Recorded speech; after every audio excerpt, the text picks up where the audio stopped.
One of the questions I get asked a lot in my videos, especially when I'm looking for Civil War relics, is, hey Chig, why do you find so many Civil War bullets that have been dropped? Now this is a mini ball from the American Civil War, basically 1861 to 1865, and this was used in a muzzle loading rifle or musket. Now I'm going to just say mini balls probably throughout this video, but I really mean mini balls, round balls, Gardners, Enfields, anything that was used during the Civil War in a muzzle loading weapon. Now, they weren't issued just little bullets like this. They didn't carry these around with a powder horn, you know, for every shot. These came in what's called a paper cartridge.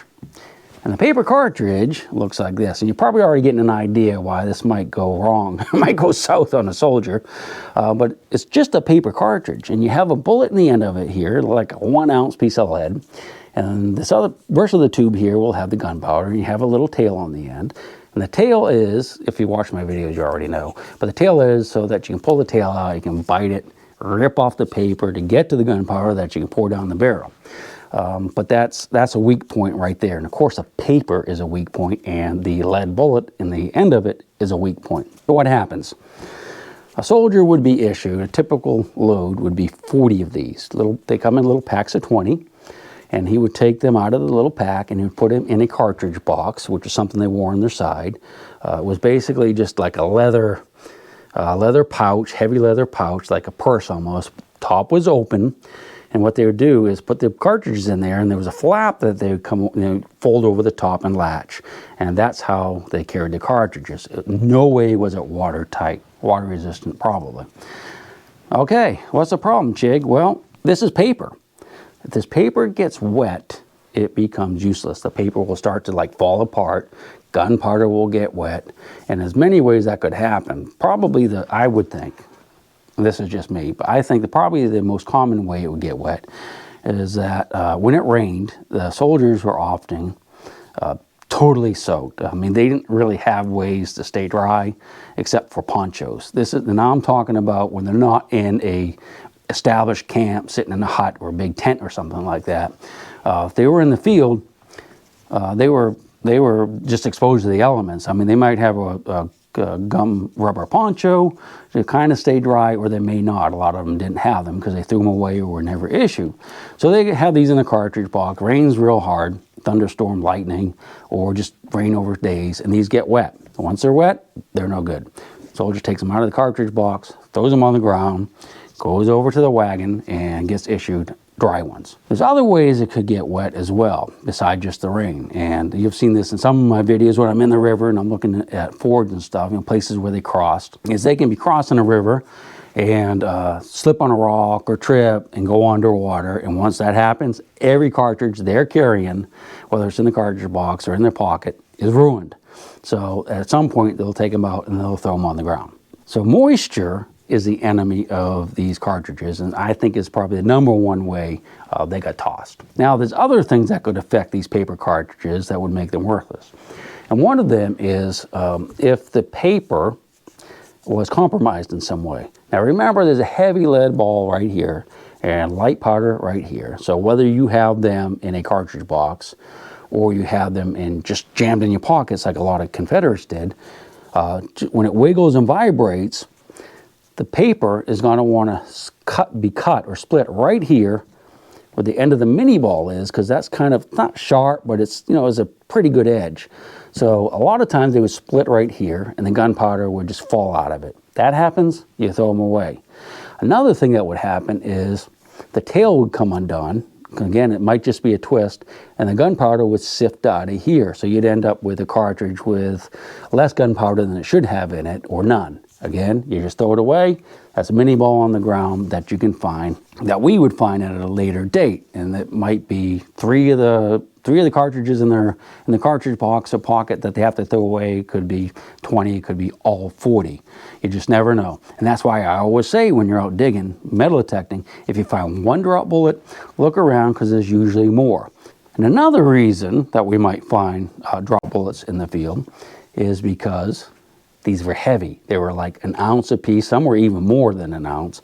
And a soldier, typical load would be 40 in the cartridge box. They might have an extra 20 in their pockets. They might have an extra 40 in their pockets in those little packages.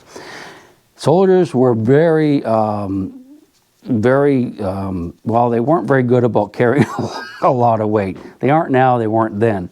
You got to remember, a Civil War soldier walked everywhere. Very seldom were they on a wagon or on a train. They were walking everywhere for thousands of miles. Every ounce of weight would count to them. I've read where on like marching routes, the sides of the roads were just loaded with gear, whether it be ponchos or jackets or extra, their knives in the mess kits or mess kits. They would just throw them away because it was a lot of weight, especially in the summertime when you're really thirsty. So you might have 80 rounds of these. You might have 40 rounds. Again, 40 rounds is over 2 pounds of lead. So the soldiers would actually take those and look left and right and just pitch them in the bushes, maybe keep 5 of them or something like that for an emergency. But they would just pitch these left and right. And that happened, I mean, you can read it in the reports or in the diaries as well. And another way they could be lost, which they would be lost in battle. Got to remember, the soldiers are in battle, they're all excited, they're like not functioning properly. These are in their cartridge boxes, they're falling on the ground, these are getting shaken around, they're breaking apart. Soldiers are reaching in, maybe pulling out a cartridge to load. Now, if they're standing, it's not a problem because it takes 2 hands to load these. You got to pull it out, you got to bite it, you got to hold your musket, pour the powder in. But a lot of times, the soldier would be in a trench. Okay, so if you're in a trench and you're not standing up, or maybe you're behind a rock wall, or just a big rock break, you're not standing up because you don't want to get shot. So you're laying on, you're laying on your back or your side, so you're protected. You have to take a cartridge out of your bag. That's easier when you're getting shot and you're laying on your side. You could bring more than one and drop them. Take it out, and you're on your side. You're trying to load it, trying to put the ramrod down it. So a lot of times, what the soldiers would do, and I've actually witnessed this myself, not the soldiers, but the aftermath, is the soldiers would take a handful of these out of the cartridge boxes or the pockets. They'd actually set them on the rocks, like in front of them on the rocks or on the rock wall. And they'd be on the side, and they could get to them easy to load, load like that.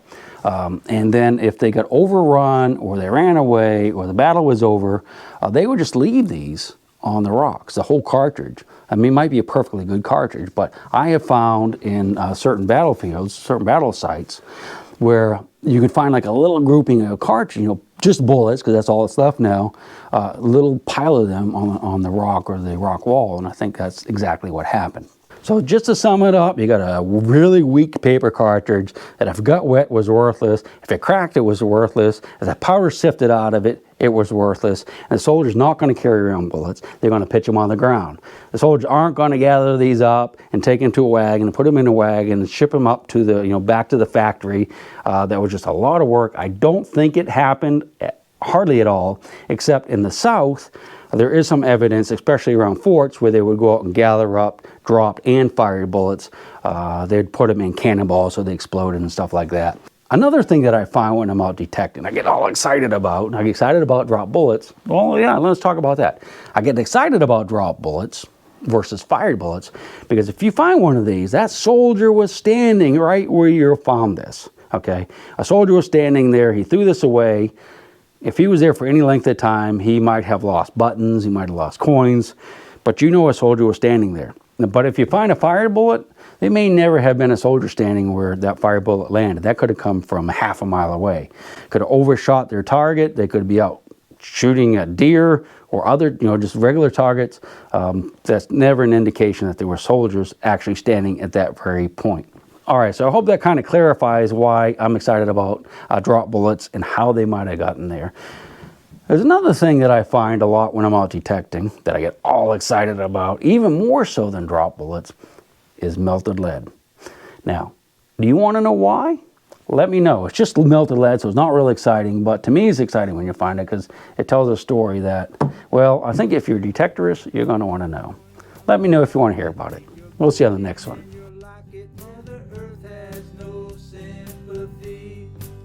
She'll take the ring from your hand and bury it in the sand and keep it for eternity. Mother Mother Earth, she's got her secrets she's promised to keep, hidden in her dirt or deep in her creek.